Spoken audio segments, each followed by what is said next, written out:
En el nombre del Padre, y del Hijo, y del Espíritu Santo. A ti levanto mis ojos, a ti que habitas en el cielo. A ti levanto mis ojos, porque espero tu misericordia.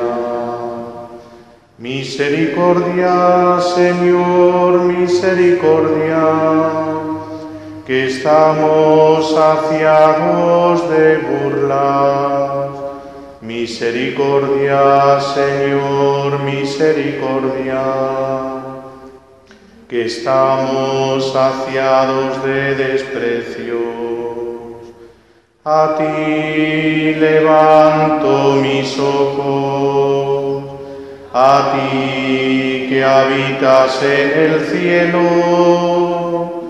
A ti levanto mis ojos, porque espero tu misericordia. Acudimos a la Virgen María, mediadera de todas las gracias. A ella le decimos: Dios te salve María, llena eres de gracia, el Señor es contigo. Bendita tú eres entre todas las mujeres, y bendito es el fruto de tu vientre, Jesús. Santa María, Madre de Dios, ruega por nosotros pecadores, ahora y en la hora de nuestra muerte. Amén. Gloria al Padre, y al Hijo, y al Espíritu Santo.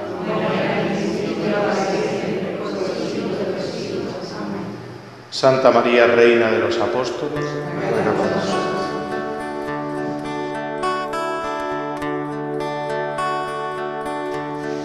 El jueves pasado comenzábamos este ciclo de charlas cuaresmales, secundando la voz del Espíritu Santo que nos hablaba y que nos habla a través de el dulce Cristo en la tierra, como le gustaba llamar a Santa Catalina de Siena al Papa.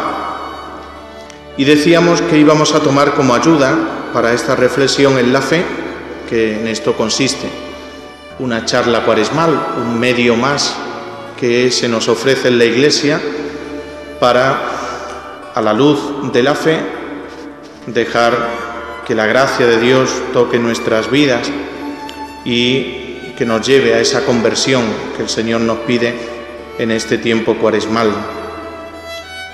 Digo que íbamos a tomar como reflexión en la fe el mensaje que el Papa Francisco nos ha entregado a toda la Iglesia para esta Cuaresma 2015. Es él el que tenemos como punto de referencia. Y leíamos en sus primeras palabras que nos dicen: queridos hermanos y hermanas, la Cuaresma es un tiempo de renovación para la Iglesia, para las comunidades y para cada creyente.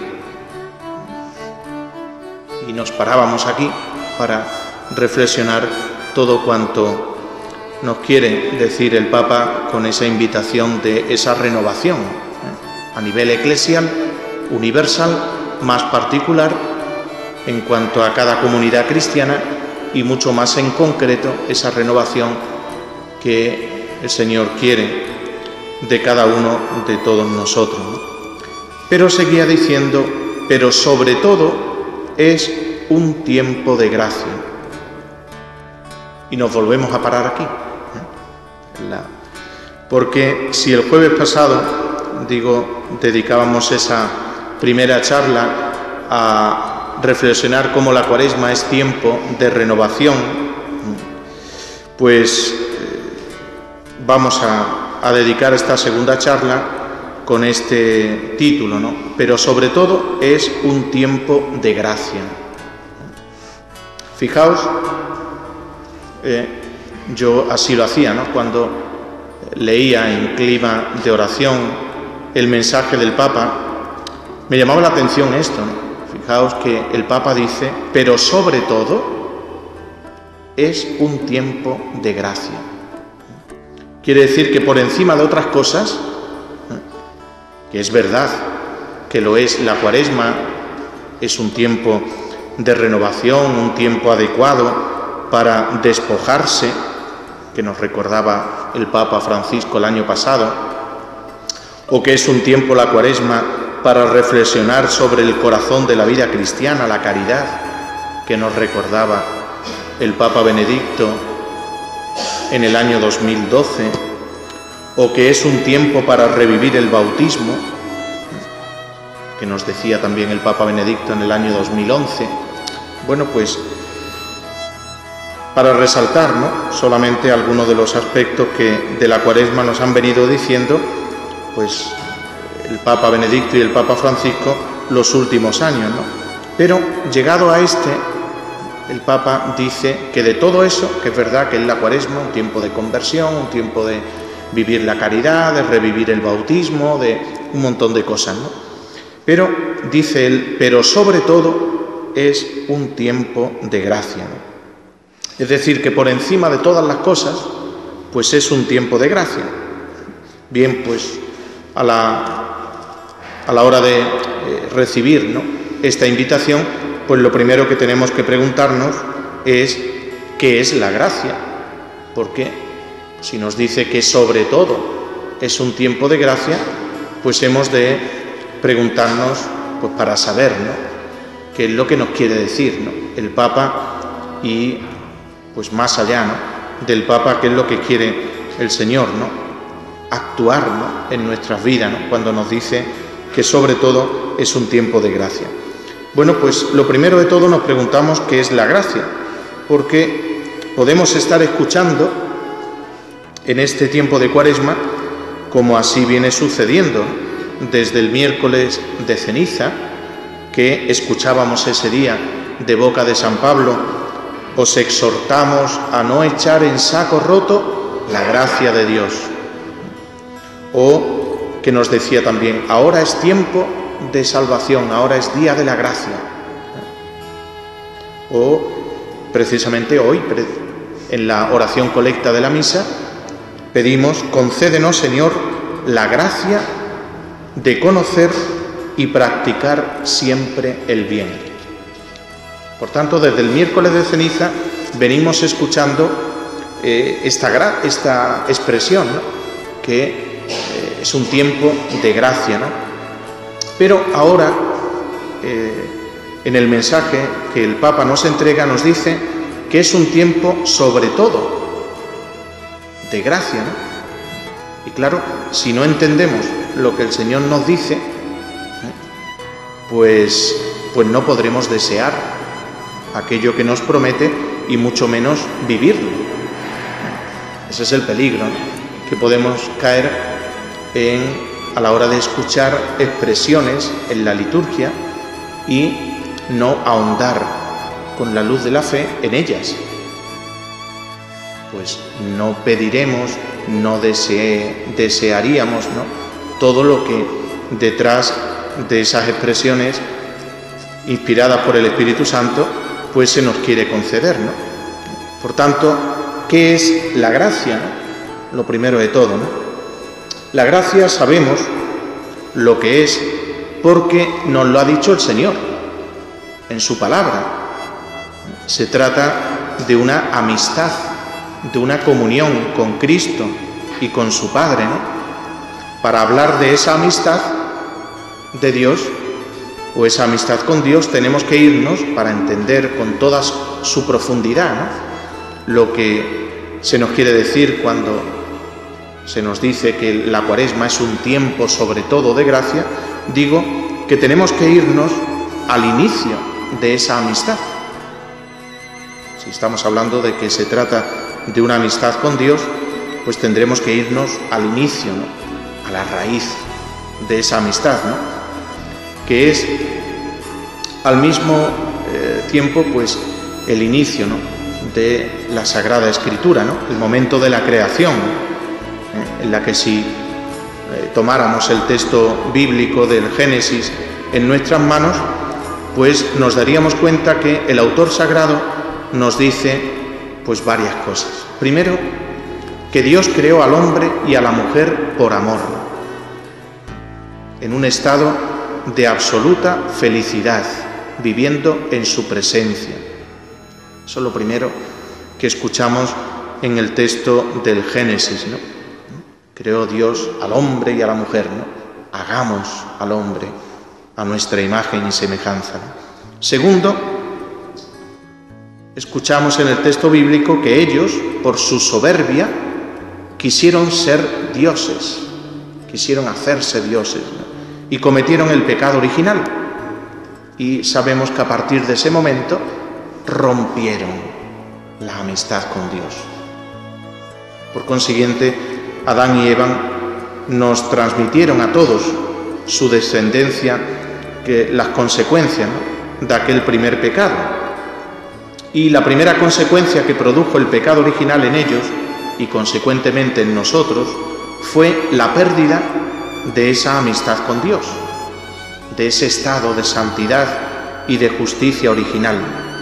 Por ello, desde ese mismo momento, nos dice el Catecismo de la Iglesia Católica, en su número 418, que la naturaleza humana quedó debilitada de sus fuerzas y sometida al sufrimiento, a la ignorancia, a la muerte e inclinada al pecado.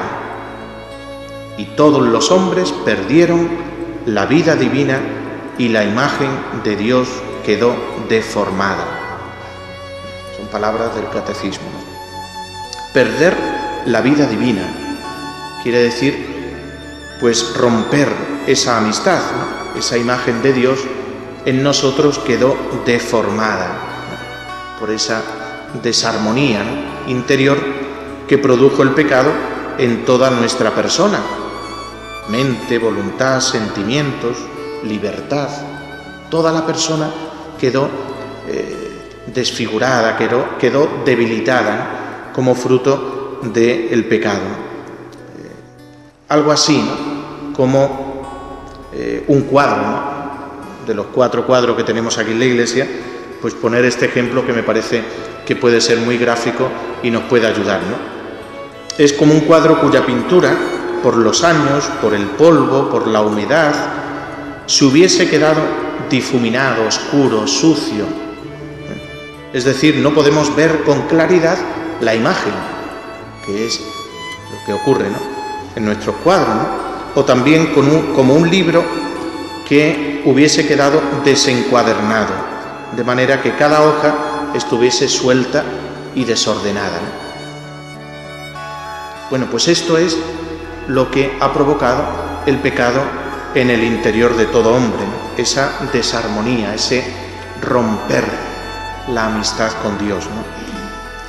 En tercer lugar, nos diría, ¿no?, el texto bíblico, que viene Cristo, una vez que el hombre y la mujer han caído en el primer pecado, Dios no les deja, ¿no?, ahí abandonados, ¿no?, sino que les anuncia, ¿no?, un Redentor, les anuncia un Salvador, ¿no?, y pues dando un salto muy grande, ¿no?, desde la creación y pasando por toda la historia sagrada, ¿no?, esa historia de salvación que Dios recorre con el hombre y le envía profetas y hasta llegar el momento culminante, ¿no?, de la historia en que nos envía a su Hijo. Sabemos que por medio de Cristo, por medio del bautismo, que nos perdona, nos quita ese pecado original y nos da algo nuevo, ¿no?, que es su Espíritu, su vida nueva, la vida nueva, ¿no?, del Señor, ¿no?, convirtiéndonos en hombres y mujeres nuevos. Bueno, pues este hombre y esta mujer nuevo, como fruto del bautismo, pues tiene un corazón nuevo, el cual ya no se rige por la carne y la sangre, sino por esa ley nueva de la caridad, ¿no? Habéis recibido, ¿no?, ese espíritu que os hace clamar Abba, papá, ¿no? Ya no sois pues ese hombre viejo, ¿no?, sino que habéis recibido un espíritu nuevo, ¿no? El amor de Dios ha sido derramado, ¿no?, en nuestros corazones con el Espíritu Santo que se nos ha dado, que dirá San Pablo, ¿no? Por tanto, este hombre nuevo, esta mujer nueva, el bautizado, fruto de esa vida nueva que ha recibido, pues puede conocer a Dios por la fe, puede esperar todo lo que Dios le promete por la esperanza y puede amar como Dios ama por medio de la caridad. Pero atención, que en el bautismo se nos perdona el pecado, se nos devuelve esa amistad rota, se nos reconcilia con Dios y con la Iglesia, pero persiste en nosotros esa inclinación al mal, que los autores en la vida espiritual llaman la concupiscencia, como ese residuo del pecado que queda en nosotros. Y por eso necesitamos de la gracia para mantenernos en la fidelidad a Dios y a nuestros hermanos. Sabemos que esa inclinación al pecado, decíamos el primer domingo de Cuaresma con el texto de las tentaciones, esa inclinación que experimenta todo hombre en su corazón no es pecado. La inclinación en sí no es pecado, sino que me induce al pecado.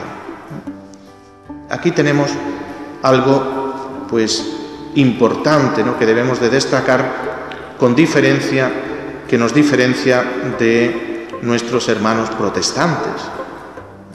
Y es lo siguiente, ¿no?, que para los protestantes la inclinación y el pecado es lo mismo. Por eso ellos pues dicen que el hombre ya está corrupto, no tiene salvación, ¿no?, ya está corrupto, ¿no? Para el católico esa inclinación no es lo mismo que el pecado. O dicho de otro modo, tentación no es lo mismo que pecado. La inclinación, la concupiscencia, la tentación me puede inducir al pecado, pero no peco hasta que no se da un acto de la voluntad. Esto conviene siempre tenerlo como muy claro, ¿no?, en nuestra mente, en nuestro corazón, porque después vienen a veces problemas, ¿no?, de conciencia, ¿no?, cuando pues uno a veces pues experimenta fuertemente, ¿no?, pues la tentación, ¿no?, y enseguida pues piensa que ha pecado, ¿no? Bueno, si no ha habido consentimiento y no ha habido un acto de la voluntad por el cual tú has introducido y asentado en ti, ¿no?, pues esa tentación, pues no hay pecado, ¿no?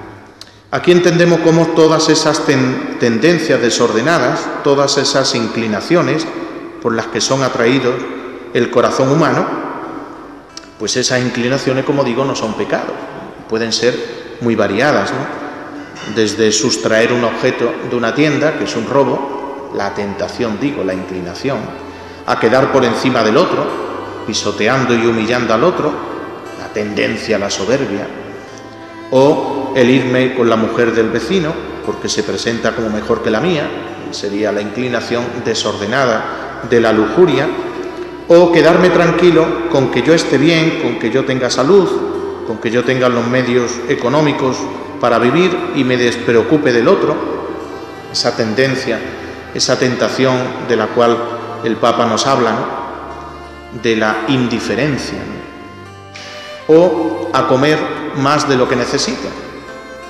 En ese caso, pues esa tendencia desordenada de la gula, ¿no? Bien, digo, la tendencia no es pecado, ¿no?, hasta que no le doy mi consentimiento, es decir, mi acto de voluntad, ¿no?, por el que cedo a esa inclinación hacia el mal, ¿no? Bien, para el católico digo que el pecado original queda totalmente borrado por el bautismo. Para el protestante queda como encubierto, pero sigue ahí, es como si tuviese un velo, que no ha sido quitado del todo del corazón humano, ¿no? Este es un tema clave, ¿no?, en la doctrina católica que nos diferencia con respecto a los protestantes, ¿no?, el tema de la gracia y la libertad, ¿no?, el tema de la justificación por la fe y las obras. Esto es muy importante porque, pues, de entenderlo bien, pues, nos lleva, ¿no?, pues a recibir, ¿no?, pues la luz, ¿no?, de la verdad, ¿no? Bien, esa amistad con Dios, perdida por el pecado original, solo se puede recuperar por medio de la gracia. llevamos un poquito visto el proceso, esa amistad que el hombre rompe por el pecado, solo se puede recuperar con la gracia. Y si tomamos, pues de nuevo, lo que tiene que ser siempre, en nuestra reflexión en la fe, como punto de referencia seguro, es el Catecismo de la Iglesia Católica, nos dice en el número 1996 que la gracia es el favor, el auxilio gratuito que Dios nos da para responder a su llamada. El favor, el auxilio gratuito que Dios nos da para responder a su llamada. Y en el número siguiente nos dice que la gracia es una participación en la vida de Dios. Por tanto, nos introduce en la vida de Dios mismo, en la vida trinitaria. Por el bautismo el cristiano participa de la gracia de Cristo, como hijo, que puede llamar a Dios Padre en unión con Jesucristo el Hijo. Por tanto, ¿qué es la gracia? Pues es ese don sobrenatural que Dios concede para alcanzar la vida eterna y se recibe principalmente por los sacramentos.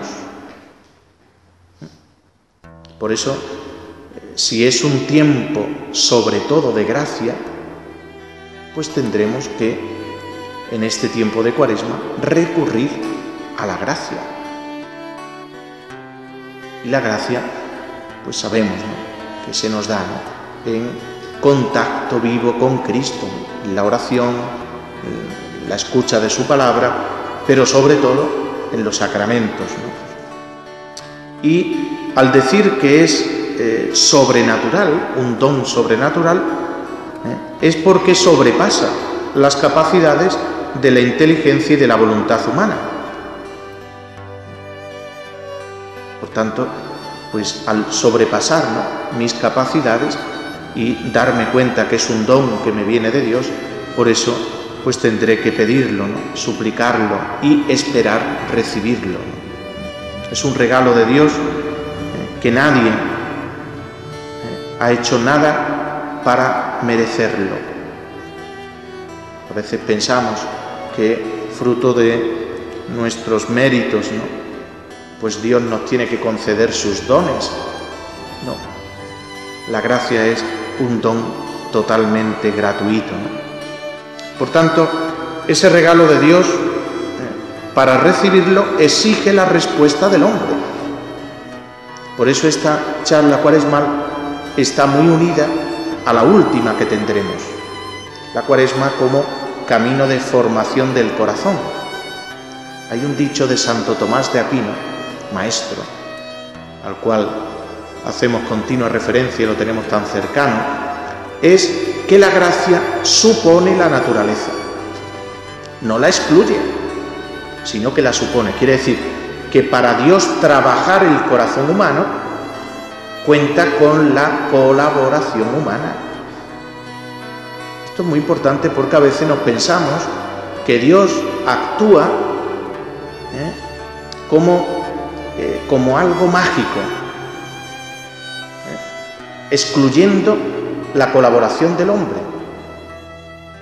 No, Dios siempre trabaja nuestra vida con nuestra colaboración. Por eso la gracia de los sacramentos siempre lleva consigo la disposición del que lo recibe. Y por eso muchas veces la gracia de Dios no da fruto en nosotros, no porque Dios no actúe, sino porque las disposiciones nuestras a lo mejor no son las que debían ser. No sé si estoy explicando, aunque parece una charla cuaresmal, una clase y eso, pero no, es una meditación y soy consciente, que estoy delante del Señor, pero esto es necesario, explicarlo bien, porque si no, después a veces, pues eso, pues te encuentras con personas que a la hora de recibir los sacramentos, pues eso, como que a veces no cuidan lo que deben de poner ellos. La gracia del perdón y la misericordia de Dios en el sacramento de la penitencia. Pues por supuesto que cuando uno se confiesa, el Señor actúa con su gracia, pero esa gracia puede verse mermada a la hora de dar fruto en mí cuando a lo mejor yo no llevo las debidas disposiciones. Pues porque no he hecho examen de conciencia, porque no tengo dolor de corazón, porque el propósito de la enmienda está pues muy así. Quiere decir que ese fruto de la gracia del Señor pues se ve mermado. ¿Por qué muchas veces que comulgamos no produce la gracia de la comunión, que es Cristo mismo? Más cambio notable en nosotros, más avance en el camino de la perfección. ¿Por qué? Pues simplemente por esto. No simplemente, sino porque muchas veces nuestras disposiciones no son las adecuadas. Por eso viene este tiempo de Cuaresma y nos dice el Papa que es un tiempo sobre todo de gracia. Quiere decir que es un tiempo en el que el Señor quiere actuar de una manera intensa. Por eso es un tiempo fuerte, a diferencia del tiempo ordinario. Los tiempos litúrgicos hay tiempos fuertes. Quiere decir que son tiempos en los que Dios pues actúa de una manera eficaz y mucho más intensa, ¿no? Basta pues que uno no ponga, ¿no?, pues dificultades, ¿no?, a la acción de Dios, ¿no? Bien, por eso he querido resaltar esto porque me parece muy iluminador y muy importante, ¿no? Es este regalo gratuito de Dios, que es la gracia, que es su vida en nosotros, requiere y exige la respuesta del hombre. Esto que exija la respuesta del hombre no le quita nada a la gratuidad, a que siga siendo gratis, ¿no? Lo que hace la gracia de Dios es moverme interiormente para que yo responda libremente.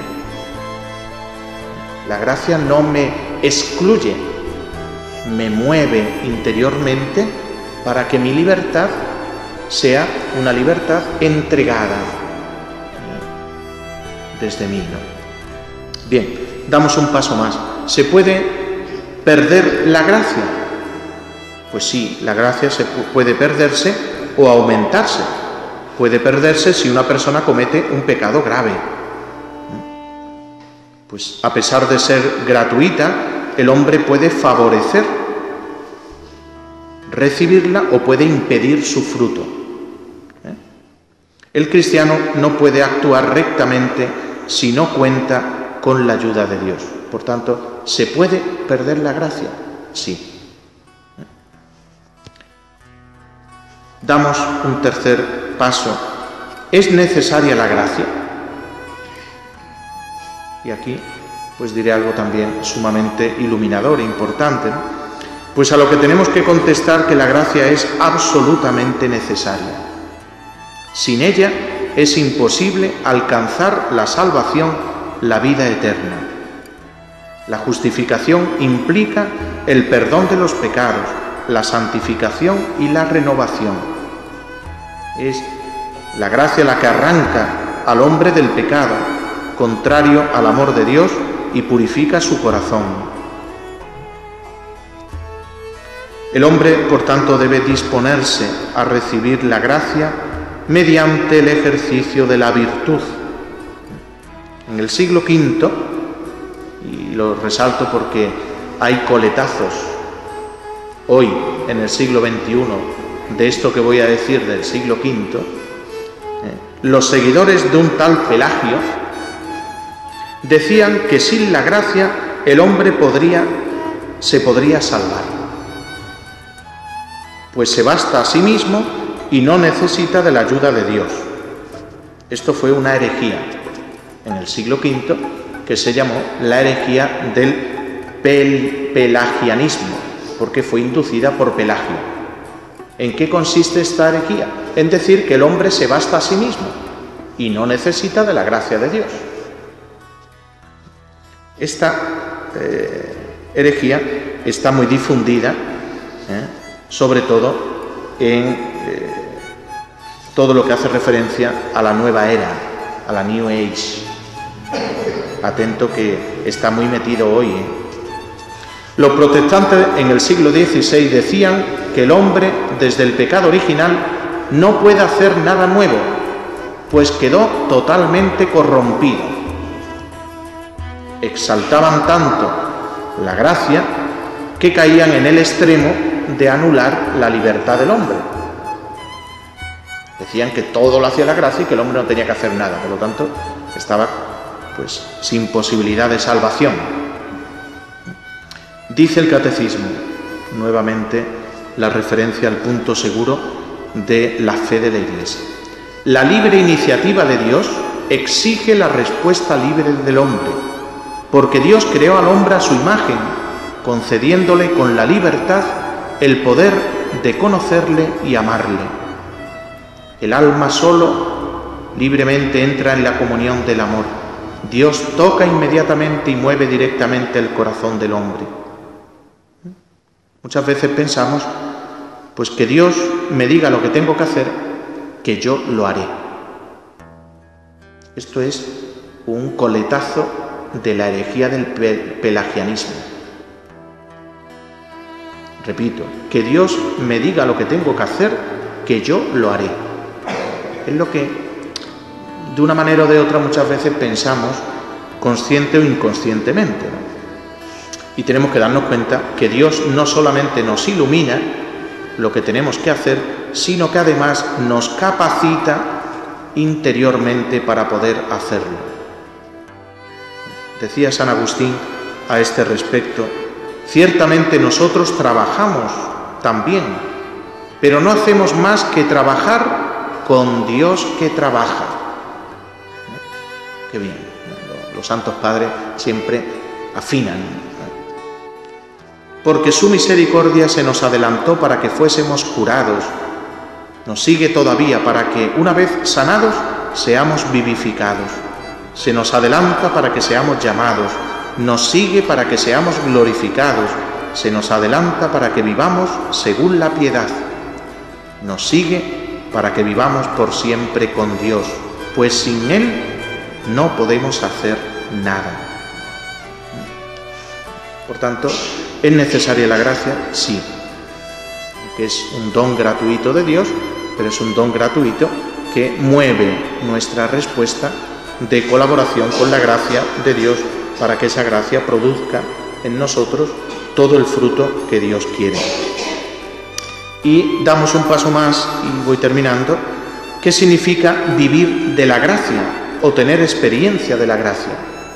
Es otra expresión que con facilidad utilizamos y hemos de saber, ¿no?, lo que estamos diciendo, ¿no?, porque las palabras pues son ambiguas, ¿no?, y puesto que a veces esto que estoy diciendo no se refiere solo a un nivel, sino a muchos.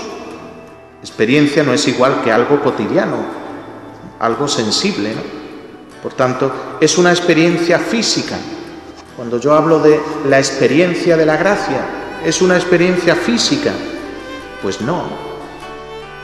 Dado que al ser un don sobrenatural, no puede ser registrado como algo sensible. Volvemos al Catecismo y nos dice: la gracia, siendo de orden sobrenatural, escapa a nuestra experiencia y sólo puede ser conocida por la fe. Por tanto, no podemos fundarnos en nuestros sentimientos o nuestras obras para deducir de ellos que estamos justificados y salvados. Es decir, por eso esto es sumamente importante, porque a veces lo que es el camino, ¿no?, de la vida espiritual, pues podemos confundir, ¿no?, y decir, es una experiencia de la gracia que he tenido, bueno, cuidado, porque experiencia así sensible no es otra cosa, frutos, ¿no?, que de esa acción del Señor que puede repercutir sensiblemente, pero pues no necesariamente es una experiencia sensible, ¿no?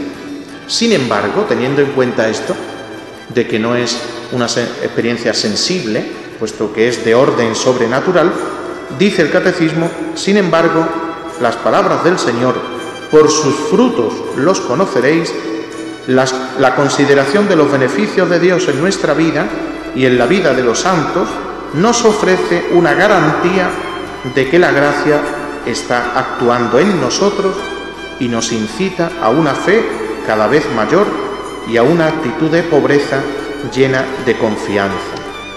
Es decir, aunque no es sensible, sin embargo, nos damos cuenta que actúa y actúa eficazmente por sus frutos. Y los frutos de la gracia son los santos, entre otros.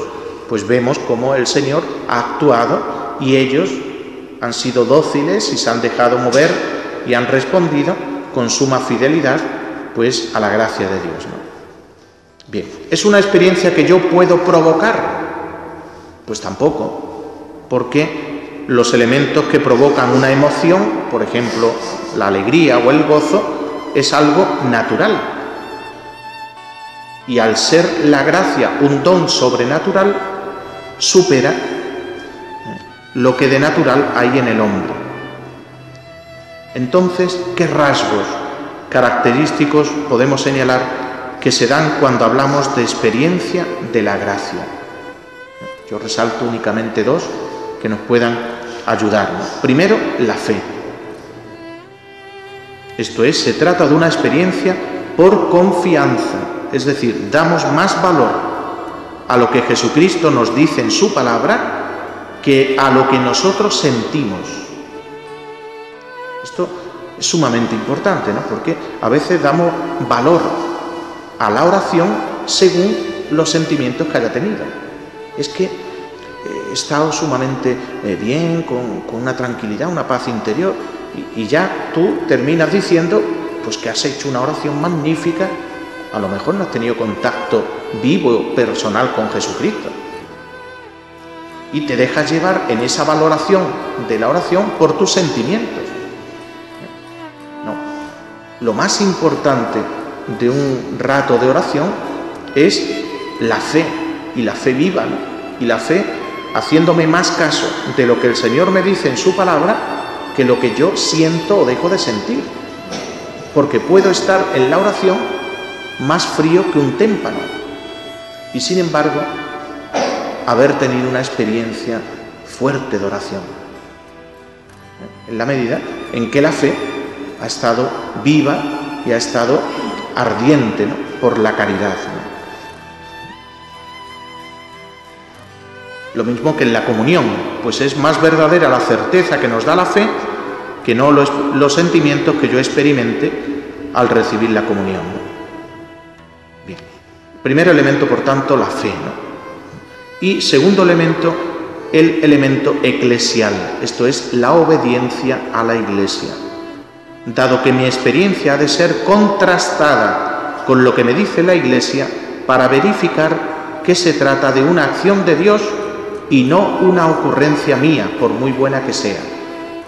Otro elemento sumamente importantísimo en lo que es pues una vivencia, ¿no?, de la gracia, ¿no?, y es la obediencia a la Iglesia, que es la que pues tiene que contrastar mi vida, ¿no?, con la palabra, ¿no?, de Dios, ¿no? Porque a veces pues puedo tener muchas ocurrencias mías, ¿no?, y que sean buenas ocurrencias, ¿no?, pero de ahí pues a ir creciendo en una vida de gracia, pues tiene que estar contrarrestada con esa obediencia, ¿no?, a la Iglesia, ¿no?, que es la Iglesia la garante, ¿no?, el depósito de la fe, ¿no?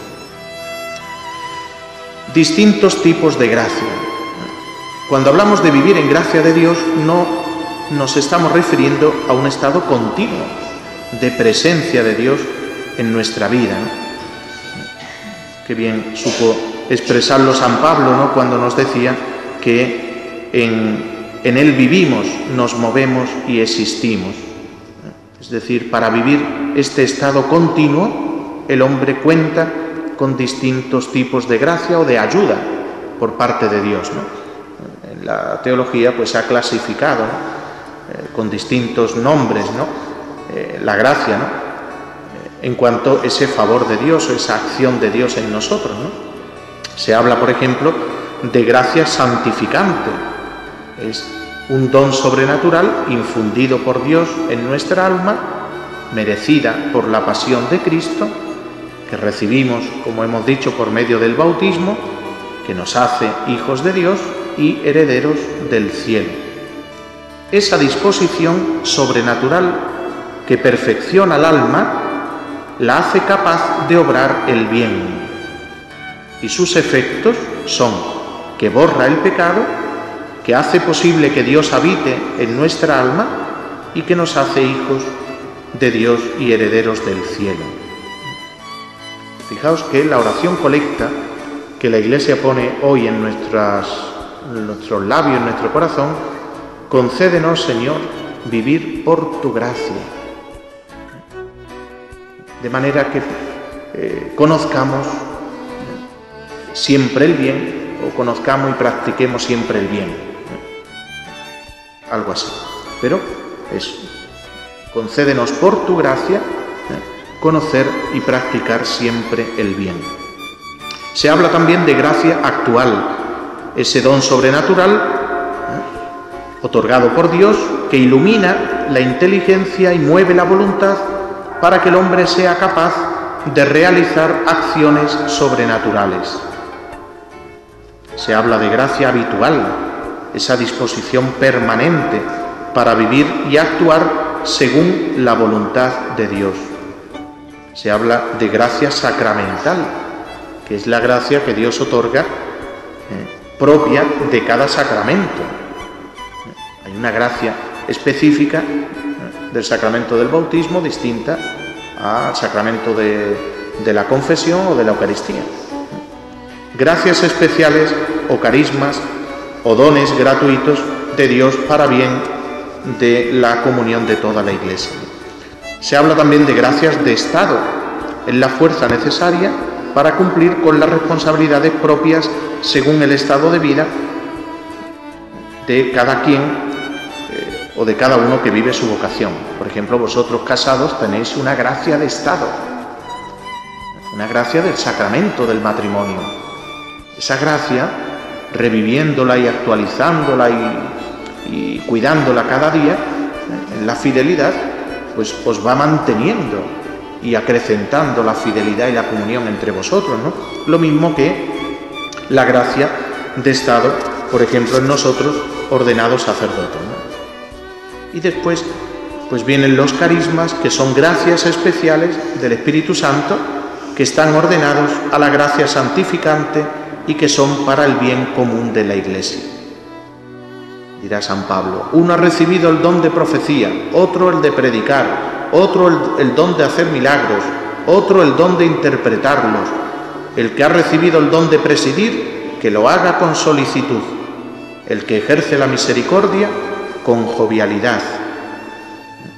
Todos esos carismas o todos esos dones están al servicio de la caridad, que es la que edifica a la Iglesia.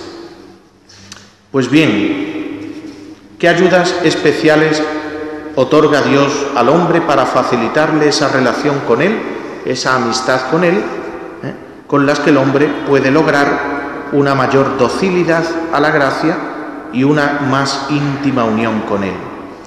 Pues sin duda que son las virtudes teologales y los dones del Espíritu Santo. Mediante las virtudes teologales, el hombre vive la vida de Dios en su alma y por consiguiente actúa conforme al querer de Dios. Es decir, conoce como Dios conoce, espera cuanto Dios le promete y ama según su mismo amor. Por eso veis que la caridad no comienza en mí que doy una bolsa de comida. La caridad es de Dios que me capacita para amar como Él ama, que es distinto. Y mediante los dones del Espíritu Santo, el hombre permite adquirir el gusto por las cosas de Dios, conocer profundamente las verdades de fe, apreciar en su justa dimensión las cosas del mundo, poder hacer juicios con rectitud. Otorga las fuerzas para hacer el bien y para rechazar el pecado por amor a Dios. Y estos dones del Espíritu Santo ya los conocemos, ¿no? El don de sabiduría, que me comunica el gusto por las cosas de Dios. El don de inteligencia, que comunica el conocimiento profundo de las verdades de fe, dándome la capacidad para entenderlas. El don de ciencia, que enseña la recta apreciación de las cosas terrenas. El don de consejo, que ayuda a formar un juicio sensato sobre las cosas prácticas de la vida. El don de fortaleza, da las fuerzas necesarias para trabajar con alegría por Cristo. El don de piedad, que me relaciona con Dios como Padre y Creador. Y el don de temor de Dios, que hace que se sostenga el temor de ofender a Dios, rechazando el pecado para mantenerme en la unión con Él, siempre por amor a Dios. Estas son las ayudas especiales, ¿no?, que Dios nos concede para facilitarnos esa amistad con Él y facilitarnos esa docilidad a la gracia, las virtudes y los dones del Espíritu Santo. Y termino diciendo cuáles son los frutos del Espíritu Santo que brotan, ¿no?, de estos dones, ¿no? Cuáles son los frutos que brotan de estos dones, ¿no?, que el Señor nos concede, ¿no? Y solamente los enumero por boca de San Pablo, que en la carta a los Gálatas, en el capítulo 5, enumera 12 frutos del Espíritu Santo. Dice: la caridad, la alegría, la paz, la paciencia, la longanimidad, la bondad, la benignidad, la mansedumbre, la fidelidad, la modestia, la continencia y la castidad. Pues dejamos este ratito de oración personal ante aquel que es el autor de la gracia, Jesucristo mismo, vivo, resucitado en la Eucaristía, y le pedimos que nos conceda, pues en este tiempo de Cuaresma, que en nuestra vida sea este tiempo un tiempo sobre todo de gracia, es decir, pues que le demos, como se suele decir, cancha a Dios para que actúe en nosotros, ¿no?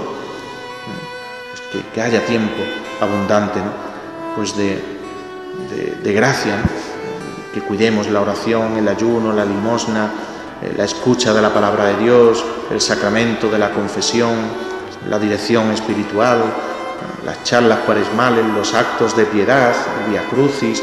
Son tantas, ¿no?, las ayudas, ¿no?, que el Señor nos ofrece en este tiempo de Cuaresma para actuar, ¿no?, más fuertemente en nuestros corazones, ¿no?, de manera que los lleven a esa conversión que todos necesitamos.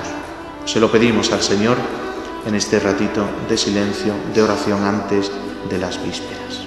Gloria al Padre, y al Hijo, y al Espíritu Santo, por los siglos de los siglos.